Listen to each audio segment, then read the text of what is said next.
Reverbs, something really important to add that big sound, to add a finishing touch, to make it sound more realistic. But it's not just about finding the right reverb, it's also about setting it up properly. Even a good reverb can sound like crap if you don't know what you're doing. But fortunately, there are a few options out there to help you. And I'm going to review one of those plugins called Sonible Smart Reverb. Unfortunately, it didn't make me feel smarter though.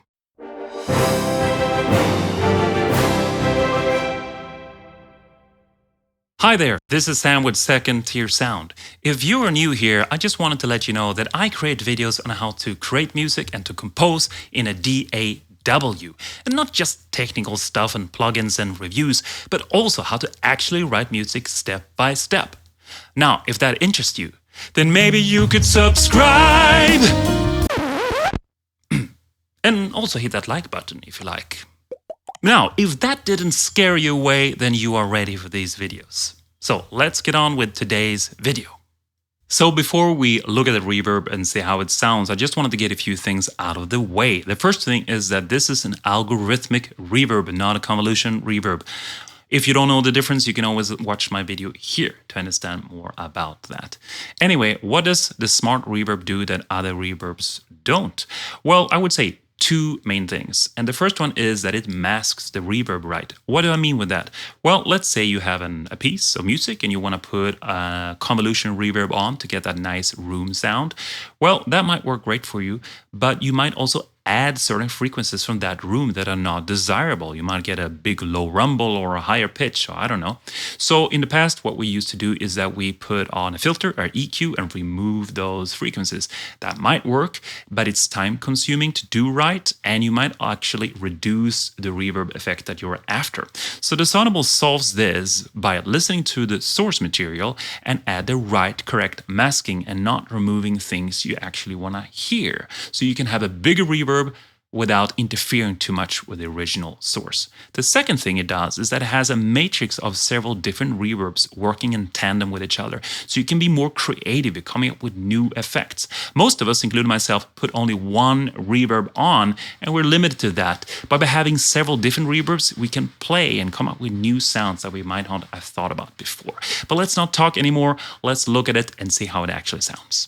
So here I am in Cubase. I have a project here I made a few years ago for a musical. It's a crazy musical about zombies. Let's listen a little bit to the dry vocals here. Light comes alive, and the moonlight casts a spell within its glow. So we want to add some magic to that, some room. So let's drag in the smart reverb. And at first glance, when I saw this, I'm like, I don't feel smart. This is too much, but it's actually quite easy. Before I go through all the details, I'm going to show you how quickly I can create a reverb that sounds pretty good. Let's go here. I'm going to put this to vocals. I'm going to click play and then click this green button. See, smart reverb thought a little bit there. I'm going to put this drive as 100 because that's the original signal and this is the reverb. And then I'm going to play around a little bit with the sound here. I'm going to explain later what it all means. The reverb time and the wet signal. And the moonlight casts a spell within its glow. Can they be real, these emotions I feel tonight? There's a mystery in store, groaning and clawing right outside the door. This is the night of the living dead. All right, so pretty quickly I found a sound that I thought was interesting. And the great thing is that there are no right answers here. You can always play around here and see what you like the most. Okay, so let's see what that sounds like with the piano. Can they be real, these emotions I feel tonight? Bypass. There's a mystery in store, groaning and clawing right outside the door. All right, so fairly quickly I can create a pretty good result. So what is happening? What are these controls? Let's go over them quickly. So here I set what I want to work with, in this case, vocals. Here are the different sort of reverbs that I can drag around like a matrix. Natural is more natural, realistic sounding. Rich is bigger, good for big orchestras and synths. Artificial is just more sort of creative stuff, maybe add some delays and interesting thing. It doesn't sound real, but it's really cool. Then intimate, as I used a lot, it really fits this kind of intimate small vocals, a smaller sound. And then reverb time, and then pre-delay I can change here at 0 right now. Then dry, as I said, is the original, wet is the reverb sound. Then width has to do with the stereo, so I can have a more stereo effect if I want it. I can change the color, it's sort of like an EQ. I can have a darker or lighter sound, yeah? And then clarity has to do with how much masking is going on with the reverb. Now it's a lot of masking, but if I can unmask it more and more, and you could say having it less unmasked, basically more up towards 100, then you hear more of the reverb. In general, you don't want to hear a reverb, you want it to be subtle. But if you want it to be heard more, you can unmask it. So what is all this stuff? And this made me feel crazy in the beginning. Well, all those circles and bubbles represent the reverb sound. So there's a lot here, and then it decays, it goes less and less and less and less. Less smaller bubbles, right? And here we have the reverb time until it's dead. It starts here and there it disappears, as we said here. And then we have frequencies, 2000, 2K, 200, and so on. And you can see all these dots represent where you want the reverb to sound more or less. So here at, just after the start, we want a little bit more heard of that frequency than these, right, to see.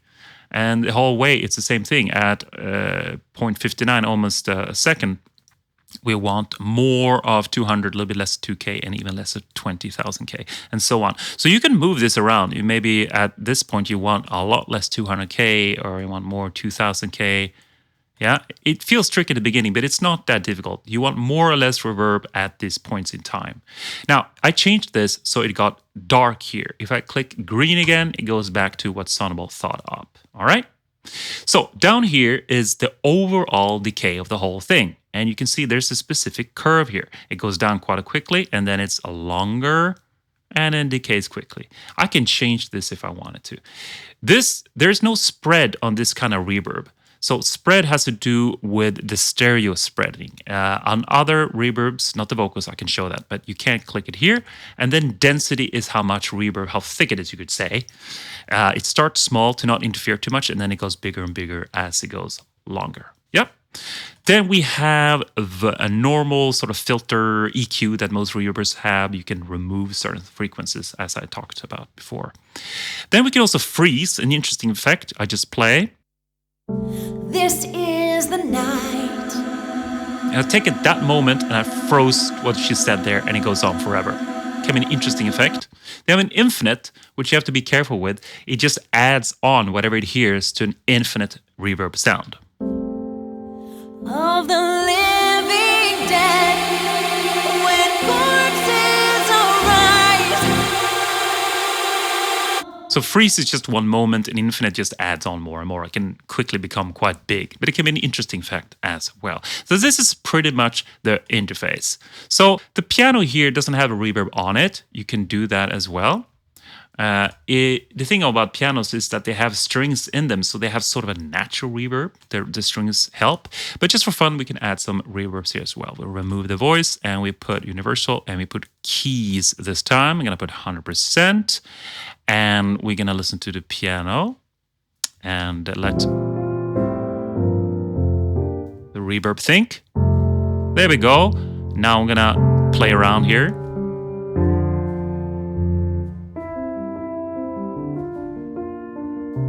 Intimate, I think I like more. Should we go artificial or natural? I think artificial is fun. Now the thing is, these are not right choices.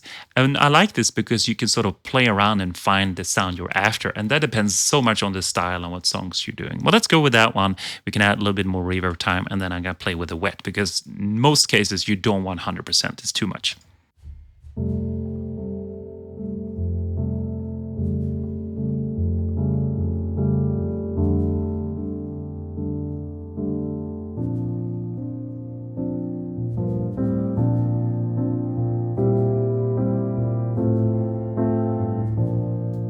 Let's add in a voice. An abandoned shopping mall, or the living dead will surely kill you all.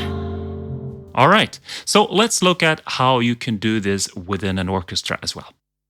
Okay, so here I have another piece from a musical where I need a really magic sound. Let's listen a little bit to the beginning, and this is completely dry.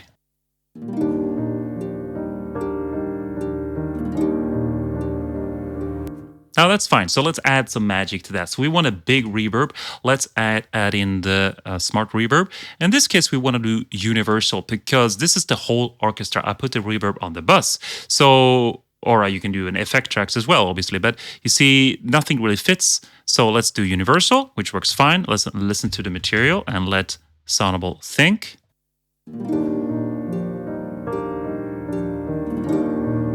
There we go. So let's see. We want to play this around a little bit. I probably want to, we want 100% wet. I always want that. You don't have to do that, but I think that's a good idea.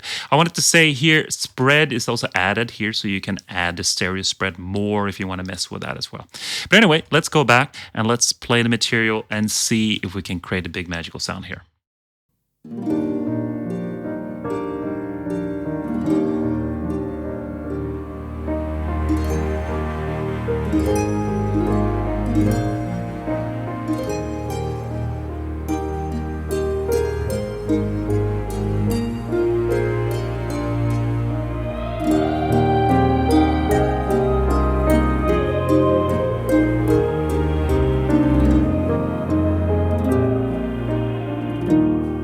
That solo soprano has reverb on it. You can hear a difference.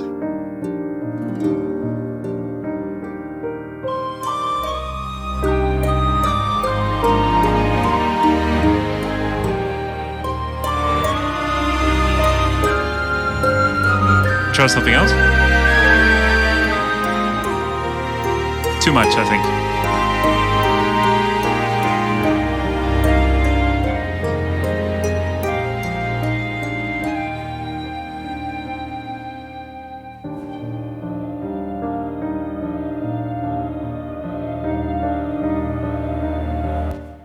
Right.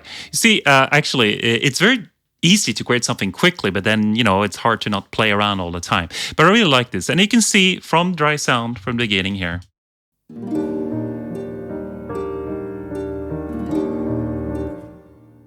Bigger, richer sound than the dry one, right?